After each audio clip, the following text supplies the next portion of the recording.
Hi hello welcome to Cube TV. నేను మీ సరిత. ఈరోజు మనతో పాటు నిజంగా very very very special guest నాతో ఉన్నారు.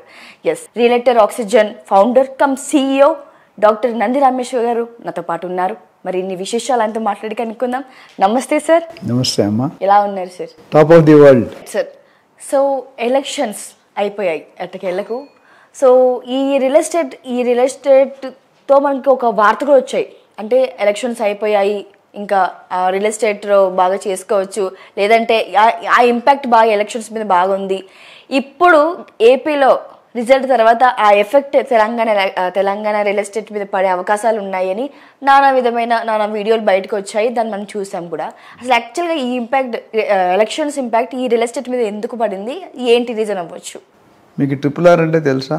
మూవీ చూసాను సార్. ఇంకొక ట్రిపుల్ ఆర్ అంటే తెలుసా? రియల్ ఎస్టేట్ సమ్ ఉంటుంది, రీజనల్ రింగ్ రోడ్. యా. ఇప్పుడు నేను ఇంకో కొత్త ట్రిపుల్ ఆర్ చెప్తాను. రౌడీయిజం, రాజకీయం, రియల్ ఎస్టేట్. దీనికి ఏ అర్హత ఎవరితో సంబంధం లేదు. ఎస్, యాక్చువల్గా నేను ఇదే చెప్దాం అనుకున్నాను సార్, కానీ బాగోదు అనుకున్నాను. ఎస్. హైదరాబాద్ దేనికి ఫేమస్ తెలుసా మీకు? ఒక పరంగా రియల్ ఎస్టేట్కి బాగా ఎదగొచ్చు. రియల్ ఎస్టేట్ జనరల్గా biryani famous. Paradise biryani. Yes, right, correct. Karachi biscuits. Yes. మూడోది గెస్ట్ చేస్తారా? డాక్టర్ నంది రామేశ్వరరావు. వావ్. హైదరాబాద్ అంటే నంది రామేశ్వరరావు గారు అంటే రియల్ ఎస్టేట్ అంటే డాక్టర్ నంది రామేశ్వరరావు. అది తెలుసు. సో కీపింగ్ జోక్స్ అపార్ట్, ఈ ఎలక్షన్ అనేది చాలా పెద్ద సబ్జెక్ట్ అండి. ఒకప్పుడు ఎలక్షన్కి రియల్ ఎస్టేట్కి బాగా సత్సంబంధాలు ఉండేవి. కానీ ఇప్పుడు రాను ఏమైందంటే 20-30 సంవత్సరాల బ్యాక్ సెటిల్మెంట్ ఉండేది, రియల్ ఎస్టేట్ కాదు. మీరు చూసుకుంటే ఖద్దరు బట్టలు వేసుకొని, గోల్డ్ చైన్లు ఇవన్నీ వేసుకొని, ఇవన్నీ కడీలు వేసుకొని, టాటా సుమోలో దన్. అవునవును, ఇది ఇంపాక్ట్ సినిమాలో కూడా కనిపిస్తుంది. బాలకృష్ణ గారి సినిమాలో, చిరంజీవి గారి సినిమాలో ఉంటాయి. వరుసగా 10 వెళ్తే సెటిల్మెంట్ చేసి చంపేయడం, లేదా డబ్బులు తీసుకుని వచ్చేస్తారు. అది సెటిల్మెంట్. అప్పుడు రియల్ ఎస్టేట్ అనేవారు, అవగాహన లేక. బట్ గత 20-30 సంవత్సరాల్లో రియల్ ఎస్టేట్ మారిపోయిందండి. It is working towards professionalism. మనం కూడా వెస్ట్రన్ కల్చర్కి వెళ్తున్నాం. లైసెన్సు రేరా అనే బాడీ వచ్చింది, real estate regulatory authority act. DTCP వచ్చింది, HMDA వచ్చింది, GHMC వచ్చింది, GP వచ్చింది. ఇవన్నీ కూడా కొన్ని పర్మిషన్. ముఖ్యంగా మేజర్ చేంజ్ ఏమైందంటే, అంతకుముందు మనం పర్మిషన్ ఇలా తీసుకునేవాళ్ళం, కట్టినోడు ఇలా కట్టేవాళ్ళం. అంటే ఒకసారి ఇచ్చాక అయిపోయింది. ఇప్పుడు 2 సార్లు పెట్టారు, అందుకని పర్మిషన్. ఇచ్చినప్పుడు ఏమి ఇచ్చారో కట్టిన తర్వాత వచ్చి మళ్ళీ చెక్ చేస్తున్నారు. ఆక్యుపెన్సీ OC సర్టిఫికేట్ అని ఇస్తారు, ఆక్యుపెన్సీ సర్టిఫికేట్. సో మీరు ఏమైనా డివైడ్ చేశారు, పర్మిషన్ ఇవ్వరు. మార్ట్గేజ్ పెట్టారు అంటే మీరు కట్టే 100 ఫ్లాట్లలో 10 ఫ్లాట్లు గవర్నమెంట్ పేరు రిజిస్టర్ చేసేయాలి. అది కూడా గ్రౌండ్ ఫ్లోర్లో చేయాలి, పైన చేయకూడదు. ఎందుకంటే ఇరగొడితే మొత్తం పడాలిగా. So builders are also under tremendous pressure. అంతలా ముందులాగా సింహం నవ్వింది కదా అని ఫోటోగ్రాఫ్ తీసుకుంటే ఫోటోలు ఎవరు ఉంటారు? సింహం ఉంటుంది, మీరు ఉండరు, ఇంకెవరు ఉండరు. సో ఆ విధంగా రూల్స్ ఇచ్చారు. నేను చాలాసార్లు ఒక డైలాగ్ చెప్పాను, సింహం చంపాలంటే ట్రైనింగ్ ఉండాలి, నంది రామేశ్వరాన్ని గెలవాలంటే ప్రొఫెషనలిజం ఉండాలి. So what I'm trying to tell is real estate has been improved. So dependency on the government compare to 30 years back ఉంది వాళ్ళు కొద్దిగా తగ్గింది, లేదని చెప్పను, తగ్గింది ఒకటి. తర్వాత శ్రీ నందమూరి తారక రామారావు గారు CM ఉన్న దగ్గర నుండి చంద్రబాబు గారు, రాజశేఖర రెడ్డి గారు, క్రోసయ్య గారు, కిరణ్ రెడ్డి గారు, రకరకాల మంది వచ్చారు. ఇప్పుడు లేటెస్ట్ రేవంత్ రెడ్డి గారి వరకు రియల్ ఎస్టేట్ ఎక్కడ ఆగలేదు. మీరు చెప్పండి ఎక్కడ ఆగిందో? నోవే. కరెక్ట్. ఒక్క 2008లో US రెసిషన్ వచ్చాడు, కొద్దిగా బ్రేక్ అయింది. తర్వాత మళ్ళీ 2009 నుండి ఇంతవరకు ఎక్కడ బ్రేక్ లేదు. అందుకని KCR గారు గెలిచారు ఇక్కడ సిటీలో, ఎస్పెషల్లీ హైదరాబాద్. AP వరకు వచ్చేసరికి డెఫినెట్గా సెకండ్ టర్మ్ గవర్నమెంట్ వచ్చాక కొద్దిగా బ్యాక్వర్డ్ అయిందని చెప్పుకోవాలి, అది వాస్తవమే. పెరగాల్సింది. ఇప్పుడు హైదరాబాద్ ఒక పక్క గ్రో అవుతూ పోతుంటే వైజాగ్, AP, మిగతా కర్నూలు కానీ ఇవన్నీ కూడా కిందకి వెళ్తూ పోయినాయి. Rates have not gone up to the expectation. అక్కడక్కడ మొత్తం 0 అయితే అవ్వలేదు. సో అక్కడ 1-6 అవుతుంది. But it has gone 10-20 years back అనే మాట అందరూ ఒప్పుకుంటున్నారు. మీడియా కానీ, వాస్తవం కానీ, ఇండస్ట్రియలిస్ట్ కానీ, బిల్డర్స్ కానీ అందరూ కూడా. అది డెఫినెట్గా ఇప్పుడు రియల్ ఎస్టేట్ ఎప్పుడు పెరుగుతుందండి? 3-4 విషయాలు ఉంటాయి. ఏంటంటే ఇన్ఫ్రాస్ట్రక్చర్ ఉండాలి రేట్లు పెరగాలంటే, తర్వాత ఇండస్ట్రీ ఉండాలి, తర్వాత ఎంప్లాయ్మెంట్ ఉండాలి, మిగతా అన్నీ ఆటోమేటిక్గా వచ్చేస్తాయి. ఈ 3 ఉంటే ఈరోజు వెస్ట్ జోన్ ఎందుకు పెరిగింది? హైదరాబాద్లో IT ఎంప్లాయీస్ రైట్ 50 లక్షలు ఇండియాలో ఉంటే 10 లక్షలు మాత్రం హైదరాబాద్లో ఉన్నారు, 10 లక్షలు బెంగళూరులో ఉన్నారు, 30 లక్షలు ఆల్ ఓవర్ ఇండియా 28 రాష్ట్రాల్లో ఉన్నారు. అంటే మనం బెంగళూరు కలిపి 40% ఆఫ్ ఐటీ ఎంప్లాయీస్. ఈ ఐటీ ఎంప్లాయీస్ 10 లక్షల మంది 3 లక్షల మంది ఈస్ట్ జోన్ నుంచి ట్రావెల్ చేస్తున్నారు. అది చాలా మంది తెలియదు. అందుకని ఇప్పుడు రేవంత్ రెడ్డి గారు మొత్తం తెలంగాణ మొత్తం ప్లాన్ చేస్తున్నారు. అంతకుముందు గవర్నమెంట్ ఓన్లీ చేసేది. సో ఎలక్షన్ ప్రభావం ఉన్నది. ఇప్పుడు సంక్రాంతి వస్తే ఇల్లు అలుకోవడం, బూర్లు అనుకోవడం అనేది ఆనవాయితీ. సో ఆ ఎలక్షన్ వచ్చేటప్పుడు కూడా 3 నెలలు ముందు 3 నెలల తర్వాత స్లో డౌన్ అనేది అది ఆనవాయితీ, వాస్తవం. సో దానివల్ల మీకు పెద్ద తగ్గిపోయేది ఏం లేదు. మరి రియల్ ఎస్టేట్ తగ్గిపోయిందంటే ఎవరైనా బిల్డర్స్ మీకు రేట్లు తగ్గించారని చెప్పండి నాకు. లాస్ట్ 7-8 మంత్స్లో రేట్లు తగ్గలేదు కదా, అట్లాంటి రేట్లు కూడా పెంచలేదు. సో కొద్దిగా బ్యాలెన్స్ ఉంది. నెలకి ఇప్పుడు కూడా 4,000 నుండి 5,000 రిజిస్ట్రేషన్స్ తెలంగాణలో అవుతున్నాయి. ఏపీలో కరెక్ట్ ఫిగర్ లేదు. తెలంగాణలో ఇవన్నీ ఎలక్షన్ అయిపోయిన తర్వాత కూడా, ఎలక్షన్ ముందు కూడా 4,000 to 5,000 రిజిస్ట్రేషన్స్ పర్ మంత్.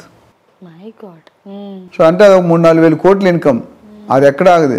నేను చెప్పినట్టు హాఫ్ స్టేట్ బడ్జెట్ మన రియల్ ఎస్టేట్ నుండే వస్తుంది, డైరెక్ట్ అండ్ ఇండైరెక్ట్ సోర్సెస్. ఇప్పుడు హెచ్ఎండిఏ పరిధి పెంచుతూ ఉన్నారు. అది పెంచినా, ఈ స్టాంప్ డ్యూటీ పెంచినా, రిజిస్ట్రేషన్ వాల్యూ పెంచినా 1,00,000 కోట్లు దాటిపోద్ది. అందుకని రియల్ ఎస్టేట్ని ఎవరు కదపడానికి ట్రై చేయరు. కదితే ఎవరు గోతురాలు తీసుకున్నట్టు పడినట్టే. రేవంత్ రెడ్డి గారు సీఎం అవగానే ఏం చెప్పారు? రియల్ ఎస్టేట్ నా సొత్తు, నా పేటెంటు. వీళ్ళందరూ చేయకముందే నేను రియల్ ఎస్టేట్ కోకాపేటలో ఇల్లు ల్యాండ్ కొని ల్యాండ్ ట్రేడింగ్, నా లైఫే బ్రోకర్గా స్టార్ట్ అయింది. సో రియల్ ఎస్టేట్లో నేను చేయగలిగేది మిగతా వాళ్ళకంటే బాగా చేస్తాను అని సీఎం అవగానే నెక్స్ట్ స్టేట్మెంట్ ఇచ్చారు ఆయన. అదేవిధంగా అడుగులు కూడా వేస్తున్నారు. అయితే చెప్పడం వేరు, చేయడం వేరు. ఇప్పుడు పేపర్లో ఎన్నో, ఇప్పుడు ఫ్యాబ్ సిటీ వస్తుంది అన్నది రాలేదు, ఎలక్ట్రానిక్ సిటీ వస్తుంది అన్నది రాలేదు, ఫార్మా సిటీ వస్తుంది అన్నది రాలేదు. ఎలక్షన్ ముందు ఎన్నో కమిట్మెంట్ ఇస్తారు, బట్ అది చేసినట్టు సర్వే అవుతారు. సో ఎలక్షన్ ఇంపాక్ట్ అనేది డిఫరెంట్గా ఉంది. ఏపీలో ఎక్కువ ఉంది. మీరు ఇంకో క్వశ్చన్ అడిగారంటే ఏపీలో ఒకవేళ గవర్నమెంట్ మారితే, ఇది చాలా మంది అపోహలో ఉన్నారండి. ఏపీలో గవర్నమెంట్ మారిపోయినా ఒక వాస్తవం తెలుసుకోవాల్సిన మీడియా వాళ్ళు కానీ పబ్లిక్ కానీ ఏంటంటే, తెలంగాణ వాళ్ళు కొనేవాళ్ళు అందరూ ఏపీ వాళ్ళు కాదండి. తెలంగాణ ఏపీ వాళ్ళు ఒక కొంత పర్సంటేజ్ వరకు కొంటున్నారు. Entire world is buying from Hyderabad. So how come ఇప్పుడు ఏపీలో గవర్నమెంట్ మారితే ఎందుకు ఇంపాక్ట్ ఉంటుంది? కొద్దిగా ఉంటుంది. ఇయర్ అండ్ అక్కడ వచ్చే ఇన్వెస్టర్స్ తగ్గొచ్చు. 90% is coming from outside కదా. మన దగ్గర కొనేవాళ్ళు ఎవరు? NRIs, US, UK, Texas, Dallas, North Carolina, Sydney, Dubai, Middle East, Abu Dhabi, ఇట్లో కదా కొనేది. ఇది కాకుండా నార్త్ జోన్, మన India north zone of India, east zone of India, west zone of India. ఇందాక మనం అంతకుముందు ఎపిసోడ్లో చెప్పినట్టు హైదరాబాద్కి ఎవరైనా కొత్త వ్యక్తి వచ్చి 3 సంవత్సరాలు అలవాటు పడితే ఇది ఆ అత్తగారు ఇల్లు అయిపోద్ది. ఇంకా అమ్మగారు ఇంటికి వెళ్ళడానికి ఇష్టం ఉంటారు. అవునా? సో నేను అనేది ఏంటంటే, ఎలక్షన్ వల్లే గవర్నమెంట్ వల్ల కొద్దిగా ఇంపాక్ట్ ఉంటుంది. 19-20 का फर्क. దానివల్ల Telangana is not going to stop. Hyderabad real estate, Telangana real estate is on top gear. మీరు కార్ వస్తే కనుక టాప్ గేర్ స్పీడ్ ఎప్పుడు వెళ్తాం? 5th గేర్లో వెళ్తాం. 5th నుండి ఒకటి రావాలంటే చాలా కష్టం అండి. 4th రావాలి, 4th నుండి 3rd రావాలి, 3rd నుండి 2nd రావాలి, 2nd నుండి 1st రావాలి, 1st నుండి న్యూట్రల్ రావాలి. సో అన్ని గేర్లు మార్చేసరికి వెళ్ళిపోతుంది. ఆల్రెడీ వీఆర్ ఎట్ 120 km/h ఓఆర్ఆర్లో. ఒకసారి RRR కానీ ఆపరేషన్లోకి వచ్చిందంటే హైదరాబాద్ని ఎవ్వరూ ఆపలేరు. Next 10 years Hyderabad is going to rock. అంతకుముందు ఓన్లీ ఒక జోన్ రాక్ అయ్యేది, ఇప్పుడు తెలంగాణ స్టేట్ రాక్ అవుతుంది అంటాను నా ఉన్న ఎక్స్పీరియన్స్. ఎందుకంటే అంతకుముందు మన హెచ్ఎండిఏ మెగా ప్లాన్ అది హైదరాబాద్ సిటీ 2008లో 2031 వరకు చేశారు. ఇప్పుడు 2024లో 2050 తెలంగాణ స్టేట్ మెగా ప్లాన్ చేస్తున్నారు. అంతకుముందు హైదరాబాద్ హెచ్ఎండిఏ ప్లాన్, ఇప్పుడు తెలంగాణ హోల్. తెలంగాణ అంటే 3 భాగాలుగా విభజించారు. ఏంటంటే సిటీ టు ఓఆర్ అనేది it is called as urban area, ORR to RRR is called as suburban area, RRR to state border is called as rural area. 3 భాగాలుగా చేశారు.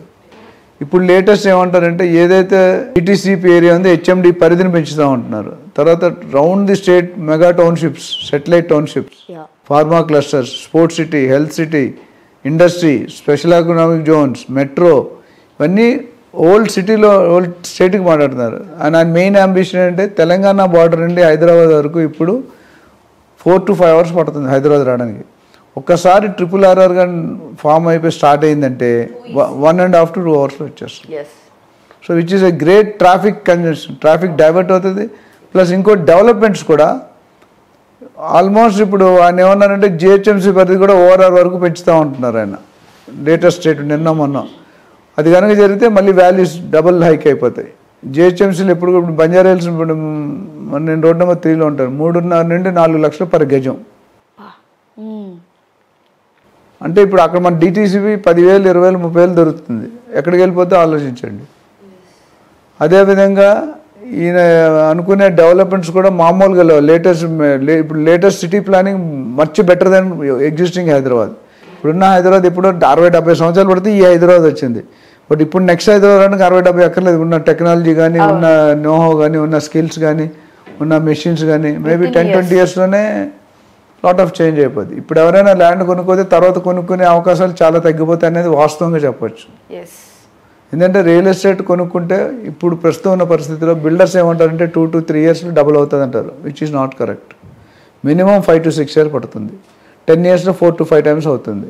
అది బ్యాంకులో మన 7% interest, real estate 20% minimum, 20 to 25% minimum వస్తుంది.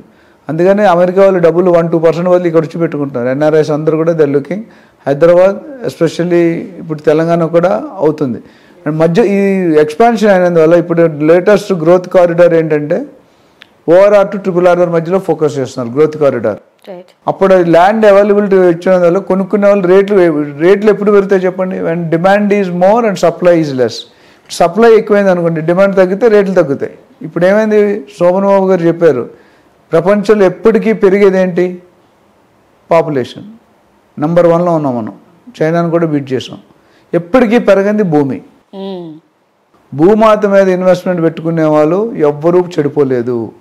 భూమిని అమ్ముకునే వాళ్ళు అందరూ బాగుపడ్డారు. అంటిల్ అన్లెస్ మీరు ఏదో లిటిగేషన్ ప్రాపర్టీ, ఇల్లీగల్ ప్రాపర్టీ అలాంటివి కబ్జా చేస్తే తప్ప, మంచి బిల్డరు, మంచి లొకేషను, మంచి ప్రాజెక్టు, మంచి ఏరియాలో చూసుకుంటే they made big money.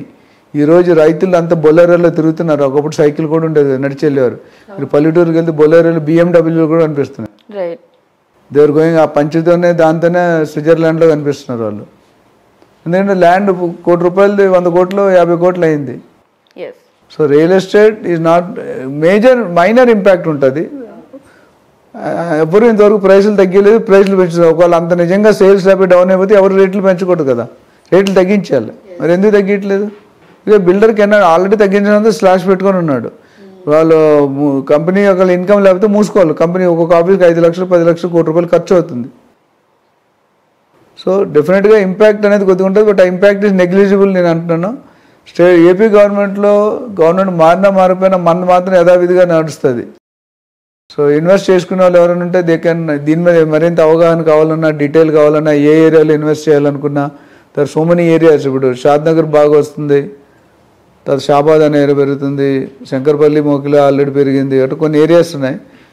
Mumbai highway బాగుంది. ఎవరైనా దాని మీద ఇన్వెస్ట్ చేసుకోవాలి, మంచి రిటర్న్స్ రావాలి అనుకుంటే definitely they can contact us. Will give them the best advice and they will be happy. And main intention ఏం చెప్తాం అడ్వైస్లో, సేఫ్టీ, సెక్యూరిటీ, అప్రిషియేషన్, ఈ 3 దృష్టిలో పెట్టుకొని చెప్తాం. Thank you sir. Thank you.